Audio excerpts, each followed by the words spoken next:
माधोपुर नाम के गांव में किशन नाम का एक गरीब आदमी रहा करता था।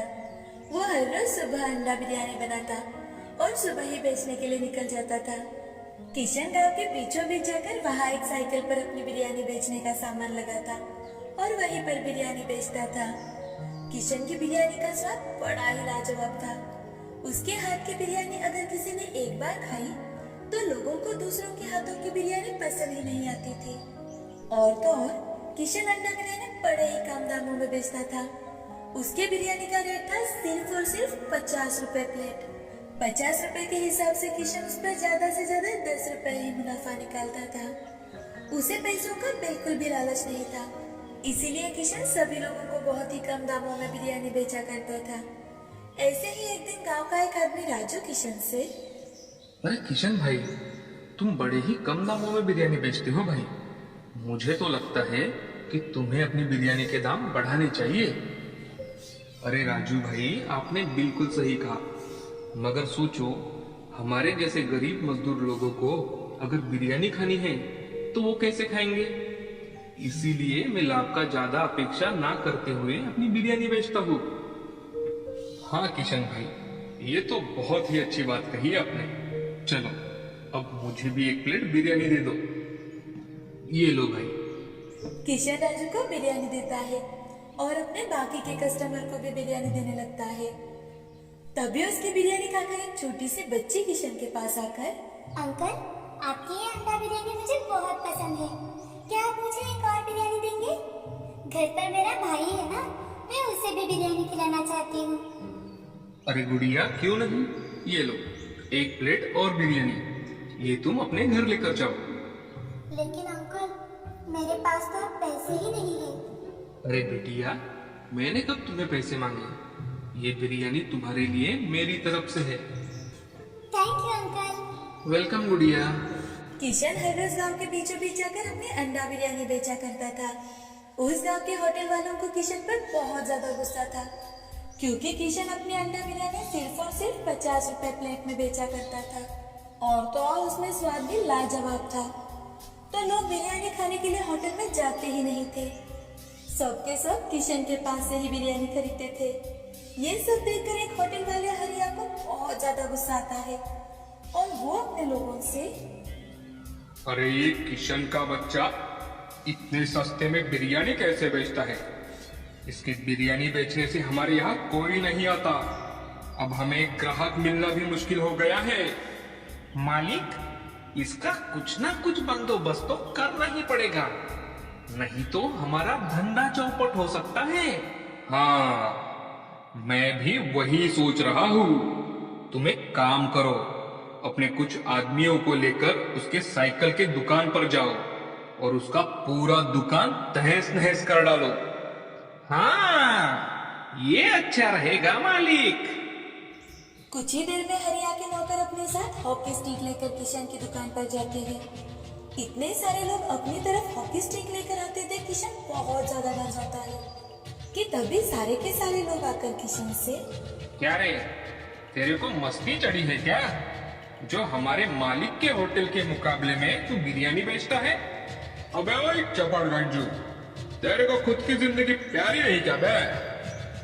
2-3 आदमी मिलकर किशन का पूरा दुकान तहस नहस कर देते हैं और सभी किशन को नीचे गिराकर बहुत मारते हैं। कुछ बात अगर पल्ले पड़ी हो तो कल से यहाँ बिरयानी बेचने मत आना, समझे, नहीं तो और भी तरीके हैं हमारे पास समझाने के। अरे नहीं नहीं साहिब, मैं आज के बाद यहाँ कभी बिरयानी नहीं बेचूंगा साहिब, मुझे माफ कर दो साहिब। हाँ, यही तुम्हारे लिए सही रहेगा बच्चों। अब सभी आदमी वहां से चले जाते हैं। किशन उठकर किसी तरह से अपना सामान समेटने की कोशिश करने लगता है, लेकिन उसे बहुत ज्यादा दर्द हो रहा था। उसे कई सारी जख्में हुई थी।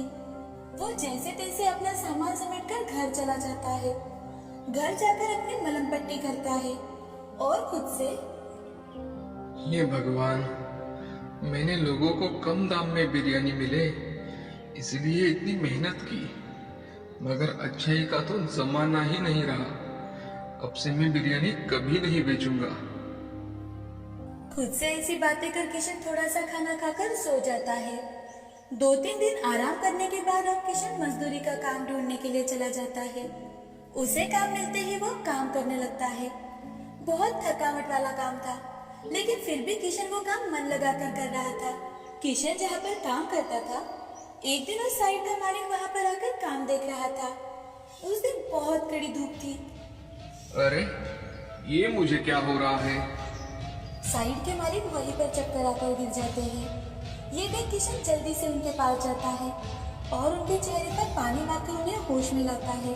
मालिक उठकर देखते हैं तो उन्हें काम करने वाले मजदूर ने मदद की थी। ये देख। तुम्हारा बहुत बहुत शुक्रिया।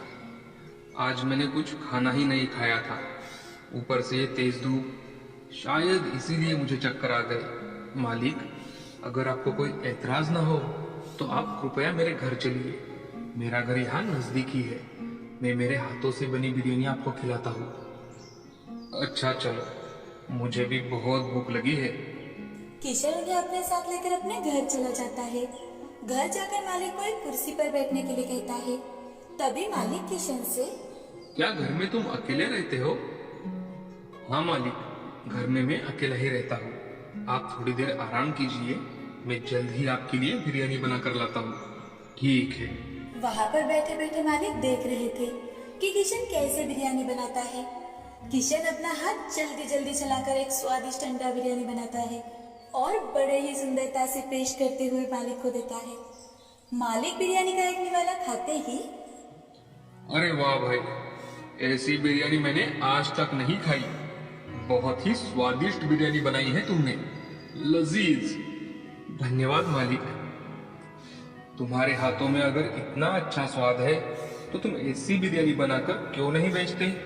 मजदूरी क्यों करते हो? मालिक की बातें सुनकर किशन की आंखों से आंसू आ जाते हैं और किशन अपने साथ हुए सारी घटना मालिक को बताता है। किशन के साथ जो कुछ भी हुआ वो सुनकर उन्हें बहुत बुरा लगता है। तभी मालिक किशन से, किशन, तुम एक काम करो, तुम मेरे साथ होटल चलाओ। मेरे कहने का मतलब है कि सारा निवेश मेरा ही रहेगा, और हाँ, मुनाफे में भी मैं सिर्फ 25% लूंगा। मालिक, ये सुझाव तो बहुत अच्छा है, मगर मैंने बिरयानी बनाना शुरू भी किया तो भी मेरी बिरयानी 50 रुपए प्लेट ही बेचूंगा, क्योंकि मेरा बिरयानी बेचने का हेतु यही है कि मेरी बिरयानी गरीब भी खाए। हाँ चलेगा किशन, तुम तुम्हारे हिसाब से तुम्हारा होटल चलाओ। हम होटल का चैन खोलेंगे, उससे हर गांव का हर आदमी हमारी बिरयानी खाएगा। क्या कहते हो? मुझे चलेगा मालिक। तो तुम कल ही शहर आ जाना, ये रहा मेरा पता। बिरयानी खाकर मालिक वहाँ से चले जाते हैं। अब किशन दूसरे ही दिन उनसे मिलने के लिए शहर चला जाता है और उनसे मिलकर उनसे, लेकिन मालिक, मेरे हाथ की अंडा बिरयानी शहर के लोगों को पसंद तो आएगी ना? तुम्हारे हाथ की बिरयानी मेरे जैसे हमेशा 5 स्टार होटल में खाना खाने वाले आदमी को पसंद आ सकती है, तो बाकी के लोगों को क्यों नहीं पसंद आएगी? तुम चिंता मत करो। ठीक है मालिक, अब तो मैं और भी मन लगाकर काम करूंगा। चलो, आज से हमारे होटल हर जगह खुलेंगे। पहले 1 महीना हम इस शहर में होटल चलाकर देखेंगे, बाद में हमारे होटल हर गांव में होंगे। और हाँ, हमारे होटल हम जिस जगह नहीं खोल सकते वहां हम हमारे होटल के नाम से फूड ट्रक चलाएंगे। जैसा आपको ठीक लगे मालिक, मुझे आपने इतना अच्छा मौका दिया है, अब मुझे बस इस मौके का सही इस्तेमाल करना है। अब किशन अपने नए काम में लग जाता है। नए होटल में उसकी अंडा बिरयानी बड़ी ही मशहूर हो गई। लोग आकर उसकी अंडा बिरयानी खाने लगे। अब उन दोनों ने मिलकर अपने होटल गांव-गांव जाकर खोले। लोगों को इतने सस्ते दामों में अच्छी क्वालिटी की अंडा बिरयानी मिल रही थी, तो गांव के लोग भी किशन से ही अंडा बिरयानी खरीदने लगे। दिन ब दिन वो मशहूर हो रहा था, बड़ा आदमी बन रहा था।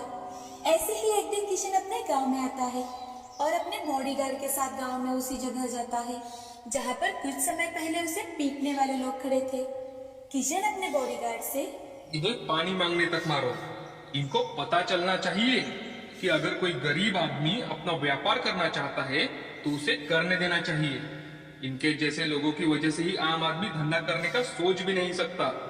किशन के ऐसे कहते ही बॉडीगार्ड उन लोगों को बहुत पीटते हैं। और उन्हें फिर से ऐसा ना करे इसकी समझ देते हैं। अब माधोपुर गांव में किशन का नाम बड़े आदर के साथ लिया जा रहा था। उसे सभी लोग बड़ी इज्जत देने लगे। किशन से प्रेरित होकर अब गांव के लोग भी अपना अपना व्यवसाय करने लगे, अपना काम करने लगे। किशन ने अपनी कड़ी मेहनत के दम पर अपना नसीब बनाया था। इस कहानी से हमें यह सीख मिलती है कि हमेशा मेहनत करने वालों को अपनी मंजिल मिल ही जाती है और अपने कड़ी मेहनत के दम पर हमेशा हम हमारे सपने पूरे कर सकते हैं।